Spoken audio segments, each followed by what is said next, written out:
You're watching E.T.N, where we don't do news, we just talk entertainment. Share and subscribe. All right. Hello? Hey, Forrest, is that you? Yeah, this is me. All right. So let me just get confirmation that chat can hear you, and then we'll get into what you know. Sounds good, man. So chat, just let me know if you can hear Forrest.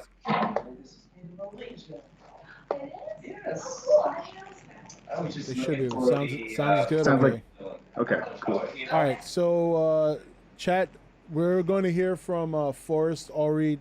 He is one of my viewers, but he also works as a reporter in Montana for Fox and ABC. So, Forrest, just take it away. Tell us what you know so far. What's up, guys? So, like Rob said, I do work as a reporter here in Montana. And basically just following through everything. The biggest thing that we've noticed just with following through on everything is that the panic that people have been experiencing in terms of like going to stores and buying out everything is just from my personal opinion with interacting with people is from a lot of people think that it can't get here or it's just online and then all of a sudden it's in the state that you're in or it's in your town and then people go, oh my gosh, I gotta stock up. So honestly, the best thing that we've been seeing for people to understand is to always is to plan ahead. Like, that's not buying out your store's entire stock of toilet paper, but just like having a couple extra things around the house, staying clean, having the conversations with like your jobs and stuff. I've had to have several conversations with my work, like, hey, I'm a reporter. What happens if I go out into an area that's infected with this, or if a town gets infected? How do I do my job? Like, we just have to have these conversations with people, and that's honestly been the biggest first step with everything. So, did they now? Most people should know this, but just for the sake of accuracy and I know you're going to know this because you'd have to report on this. In terms of who's more likely to be affected by the virus, I just want to make sure, for clarity's sake, we want to repeat the most accurate information possible. Yeah, so the people who are honestly most likely to be affected or catch the virus, I think it comes down to a couple different factors. So the first one is, have you experienced anything respiratory wise in the past, and are you really highly susceptible to get another respiratory based disease or virus? If you are, then you need to be a little bit more careful, because the respiratory side of the coronavirus is what's killing people, to put it as blatantly as possible. Now on the other side of the token, it's the elderly, so like your grandparents, and we're talking ages, I'd say anywhere from 60 plus, maybe 50 years old is in that area too, but 60 plus, and then nursing homes. I'm originally from Washington State. It's where I went to. It's where I went to college. It's where all my family is. It's where my grandparents are. I'm legitimately worried for my grandparents. They're both in their 70s.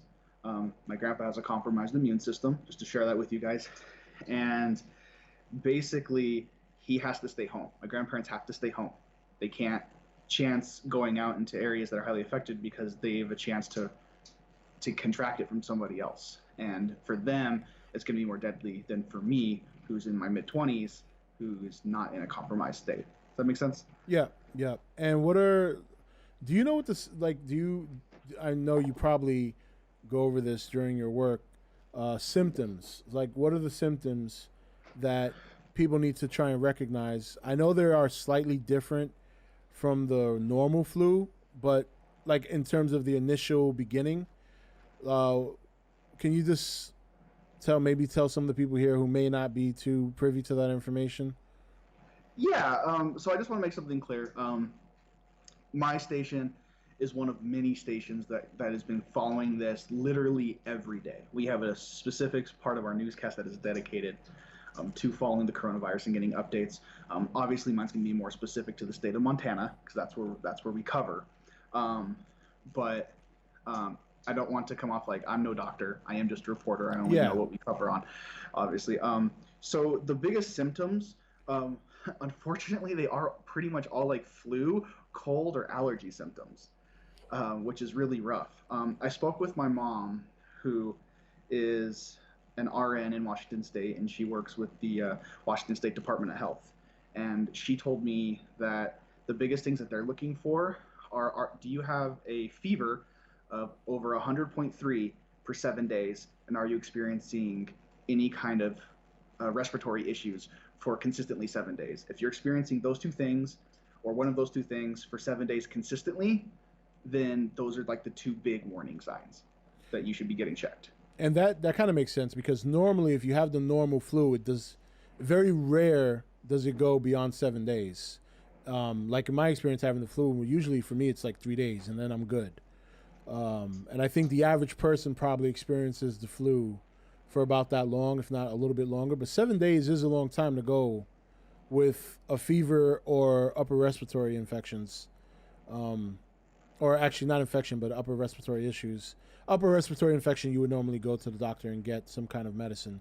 But yeah, so 7 days. So yeah, and what's I guess what is nice about what I've seen a lot of companies doing is that if you are experiencing these things, they're just telling you stay home, call out.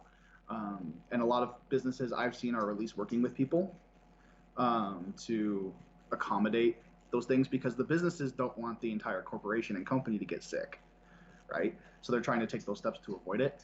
I've seen a lot of places suggest that if you are suffering these things, having just like Dayquil, NyQuil, Tylenol, Advil, those kind of things can really help just with getting over it if you do have to self-quarantine, because like the flu, there is no cure per se. There's just ways you can treat it and kind of get over it over a several-day period. Right. There's a few questions coming in on chat. I mean, if you want to try and answer to the best of your abilities. For example, like Stephen Miller wants to know if there's anything about the coronavirus that they're not telling us that we should know. I mean, I'm pretty sure. Yeah, I was going to say, I don't know if that's something you'd be, if we don't know you.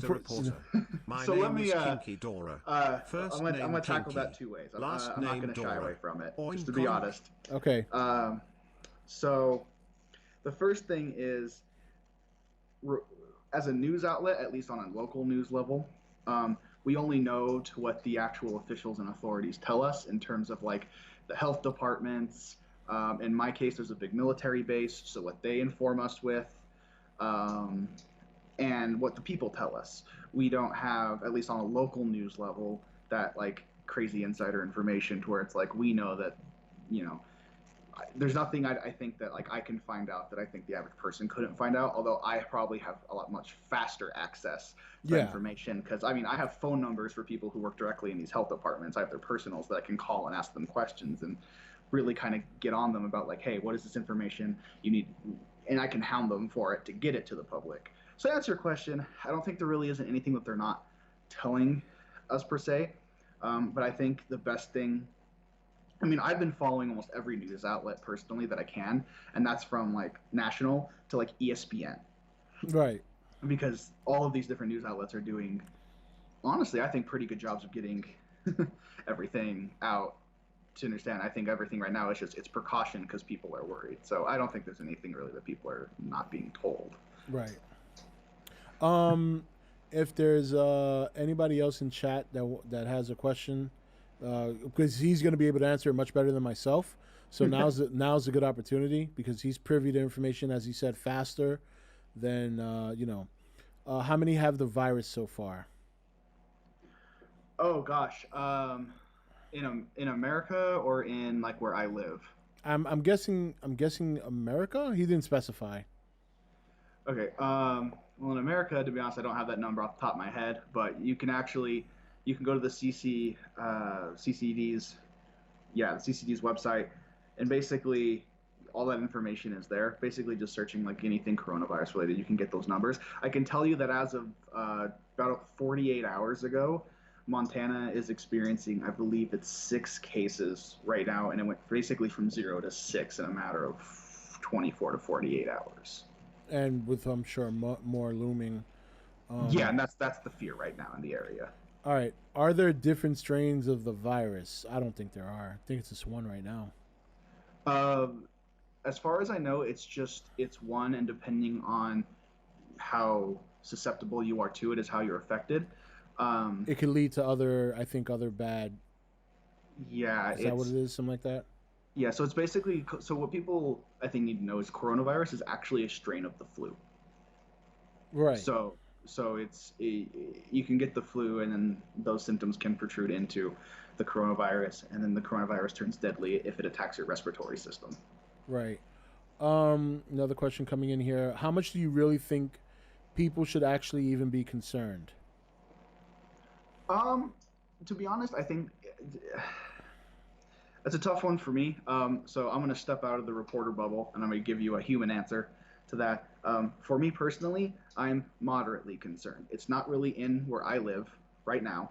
Um, but like I said earlier, for my grandparents and for my family who live in Washington State, which is a really high risk area, I'm pretty concerned for them. I was supposed to go back and see them in a week, and I canceled my trip because I don't want to potentially become a carrier and then spread that to them. So, like I said, it's just taking those precautions in your everyday life. I think if you're in an area that isn't heavily infected, it's obviously go about your day, but just keep those extra precautions and plans in place, just so that you don't accidentally transfer to somebody. Because the fact of the matter is with this virus is you can actually have it and not know. And depending on how, if you think you have it and you get tested, depending on how long and how much of the virus is actually in your system, you can actually test negative while still having it. Oh, Then, like, I didn't know that. yeah. That's So, wow. yeah, which is pretty wild. I was listening to a report by ESPN. They were talking about just different information that had been released on it, and one of their guys, and he did fact check it, and I went through the right things. Basically, a certain amount of the virus has to be in your system when you're tested, and if it doesn't meet that amount, you can come up negative, and then the next day get tested and come up positive. Wow. That's Yeah, yeah. so That's good stuff. I didn't know that. I had no idea about that. That's yeah, incredible. yeah, which is why I was trying to really hound at like look at information from every news outlet everywhere because you never know, who is going to be giving what information because there's a lot out there, even though as a real whole there isn't a whole lot known about this virus because it's so new. Yeah, yeah. Why are we? This is from Steve Miller again. Mm-hmm. Why are we calling it the coronavirus and not the Wuhan virus since it came from Wuhan? Well, Steve, I think that's more of a political thing. Yeah, maybe. But the corona. I mean, technically, the medical term is COVID-19. Yeah. And I think depending on who you're talking to, I've noticed and what news outlet. Some news outlets are referring it to as just as COVID-19. Some are calling it coronavirus. I know for simplicity's sake, my station started with coronavirus, and we're just keeping it at coronavirus when we're talking about it, so that way we don't cause any kind of confusion or make people think that COVID-19 and coronavirus could be potentially two separate things, all that good stuff. Right, 1 second I have here. one comment and one question. Forrest, thanks for all of the info and updates. Really appreciate the extra insight. Next, and for me most important, can you catch the coronavirus from giving Nobus? Thanks. Okay. Stay well. So someone has chatted in with a comment, Mm-hmm. obviously thanking you for coming on and giving information, and then a little bit of joke at the end. They want to know if they can catch the coronavirus sexually transmitted. Like, can it be sexually transmitted? They delivered it more as a joke, but I think I think it's somewhat of a serious question. Yeah, no, you're fine. I mean, hey, I've been a fan of your show and this community for a long time now, and so like I said, You know how they are. Yeah. it's all good. I've been on the Nation for a while now. I just I hide there and I comment every now and again. That's cool. So basically, it's transmitted mostly through contact. So again, I'm no doctor, but if your partner that you were gonna have sexual intercourse with or anything on the ladder did have it and was a carrier, and they touched you, then it would be transmitted to you. Yeah. And then if you touched your face, or your guys' faces touched, or they touched your face and they were carrying it, ipso facto, boom, that technically would transfer. Yeah, and from what I understand, it's very, very contagious too, right? Yes, and again, it's all age, how susceptible you are to it, and all of those factors that are really the big ones. All right. Let me see. I think this is another one. Give me 1 second here. Mm-hmm. Is there any predictions by anyone in your field of where it may cap at in terms of us cases and deaths? Like, I guess he's asking is, you know, considering your field and the people who work in this. Go 1 second. Pause that. I'm getting another message coming in. All right, so we have two questions. I'll read the second Tyler one. Brown tipped $1. Forrest, what about Nigu children with respiratory issues in 3.5-year age? What procedures should be taken to avoid it? And are children affected by this? Okay, so two questions here. The first one is, and I'll do this one first, and we'll do the second one. Are there any predictions? This is from High Flyers Tag Team. Are there any predictions by anyone in your field of where it may cap at in terms of cases and deaths? So in other words, like, are they doing any? He wants to know if you know of anyone doing statistics that will, at the best way possible, predict where we might see a cap on people dying and people getting the virus before it starts to decline. Okay. So answer one thing. I saw just kind of randomly. Yes, I can see the chat. So oh, you can. Okay, good. Okay, good. So I can see the chat, and I'm trying to follow it the best I can. I got a little bit of lag in terms of what I hear from you through the headphones and whatever. Yeah. To answer that question, in terms of like people who work in the newsroom with me, we have like guesses, but I mean, like, again, we're not doctors, so we don't know outside of just guesses.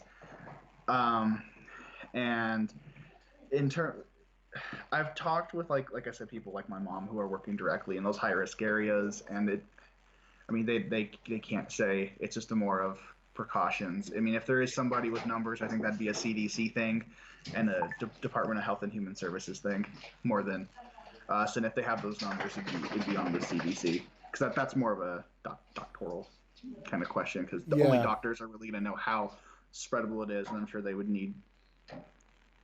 Okay, all right. And then the other question came in the form of a tip, by the way, Tyler and my ex. Thank you guys for your tips. Forrest, what about NICU children with respiratory issues in the age range of 3.5 years or younger? What procedures should be taken to avoid, and are children affected by this? And now I know I've heard young people shouldn't have to worry, but obviously there are younger people with respiratory issues. I would think they would have to be quarantined as well. So if your child is an intensive care unit, then I would obviously say that, just speaking generally, again, I want to stress I'm not a doctor. I don't have medical field training. I would just say take as many precautions as you feel necessary, because I know if it was like my child, for example, I would want to take any kind of step possible. I know, I'll speak again for myself. I have respiratory issues, and I know when I was talking with my mom, she was concerned for me, because she's like, you have respiratory issues, you could potentially be more susceptible, you should be taking extra precautions. That's what she told me. Granted, I'm 24, not 3. I don't know how exactly the difference there is, how it affects a 3-year-old versus a 24-year-old. So I think, in terms of your case, take the extra precautions necessary. And honestly, if you have a direct specialist that works with your kid, talk with them. Most health officials aren't shying away from questions because of how important this issue is, and just be like, hey, should my kid be in a bubble? And I think you should just straight up ask those kind of questions, be very blunt. All right, yeah. Okay, so another question here is, they want to know your general thoughts on what China's saying in terms of the propaganda that's been coming out. He says he knows it's a random question, but I guess the question means, like, considering your field of work, what are you hearing? In terms of this propaganda, does anyone know if it's having any effect on a small group of people here in America, or just to kind of expand on his question? I know, like, your local news. Mm-hmm. But I'm sure this has come up a little bit, at least a little bit, right? Because it seems to be like gaining more steam in terms of what China's doing to try and change the narrative. Yeah, and I am local, and we do pay attention to what is going on at that national level. And I mean, for China, since they kind of were the starting area for a lot of this. They kind of took the blunt of the negative connotation for it, right? Because there's a negative connotation when it comes to any kind of mass worldwide impending thing. Yeah. So what I would say to that is it's a virus that is affecting the entire world, and regardless of where it started, it more than likely would have spread to the point that it's at now, regardless. Because we don't know how bad something is, unfortunately, until it's at a point that it's severe. And think of it this way: China canceled a lot of their sporting events. They canceled a lot of things, even afterwards. We look at Italy; they didn't do anything, and now they're in a very bad situation right now in Europe. And then America looked at that and went, well, we don't want to end up in those two situations, so we're going to start shutting down as much as possible. In Montana, again, speaking from the local level, our governor declared a state of emergency for the state of Montana before we even had a confirmed case to make sure that we were getting everything done as fast as possible and getting all of those plans and precautions into place before the cases got here. Now, if they are, I feel like as a state, we're at least more prepared than we would have been if we didn't take those precautions. Okay. A lot of questions coming in now, so brace yourself. Yeah, no worries. That's all good. So we'll do. I'm gonna do three. Well, we'll do these three here. So one comes from Alphonica. What about the economy? To your knowledge, how much will it suffer from this? We'll start with that one. Okay.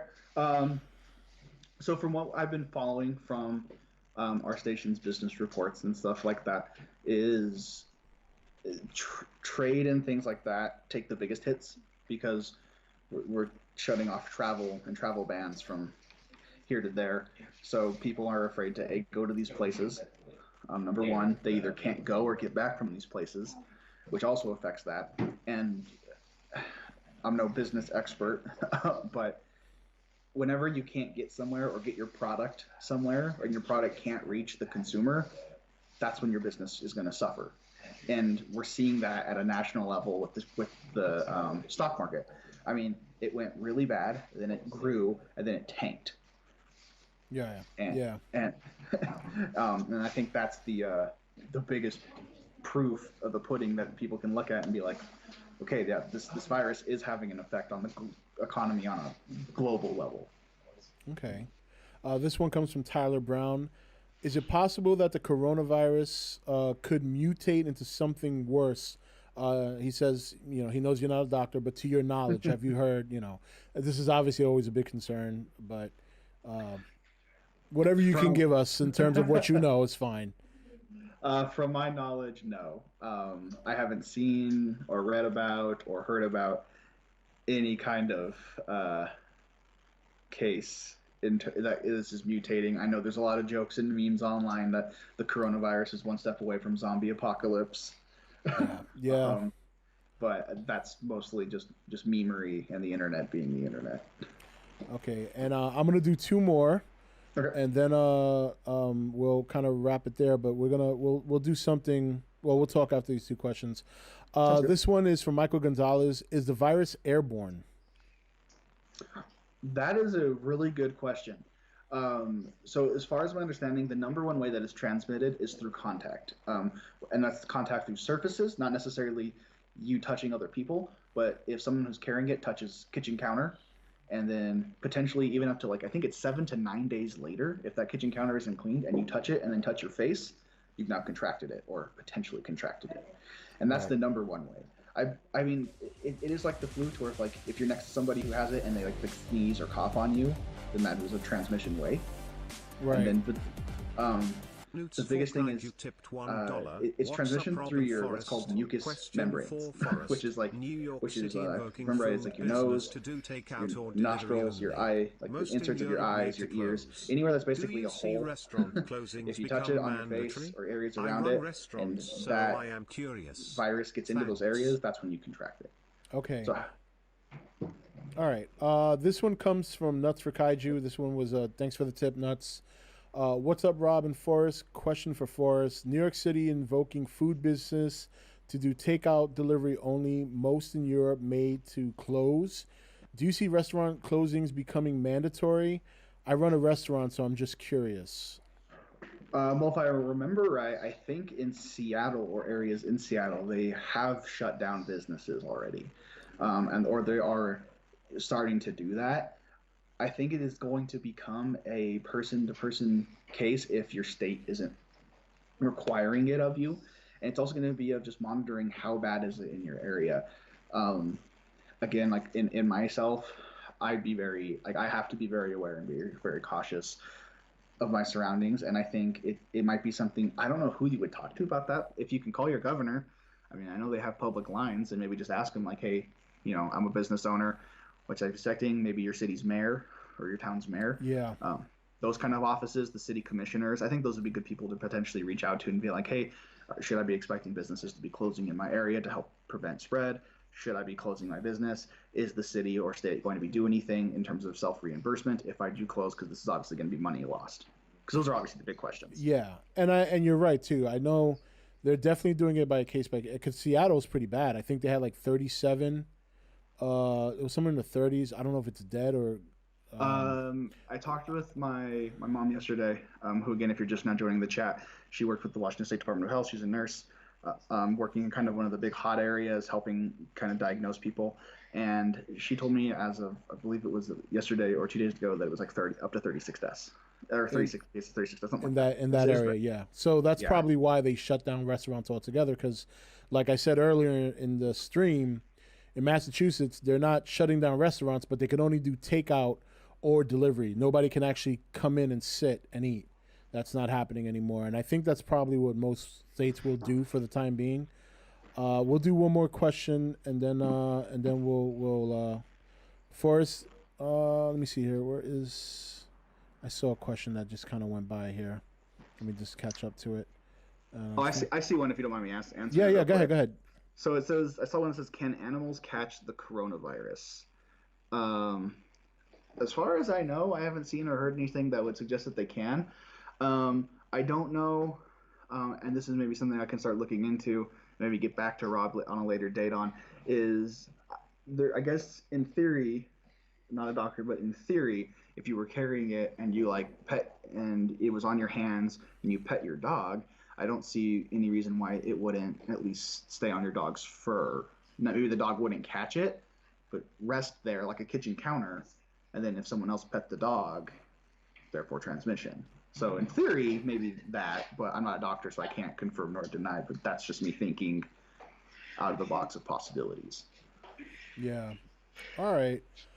So you know what, Forrest, I was thinking maybe, I don't know what your schedule's like, but I'm going to be streaming all week.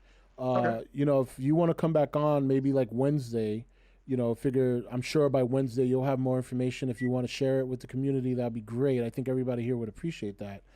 Yeah. Based on your schedule, you just let me know when you're available. I'm going to be home all week, so I'm Yeah, open. so I'm not on any kind of self-quarantines yet. For those of you who want to keep up to date, I'm a morning reporter here, so my day start at 3:30 a.m. Mountain Standard Time, and I'm usually off work around noon.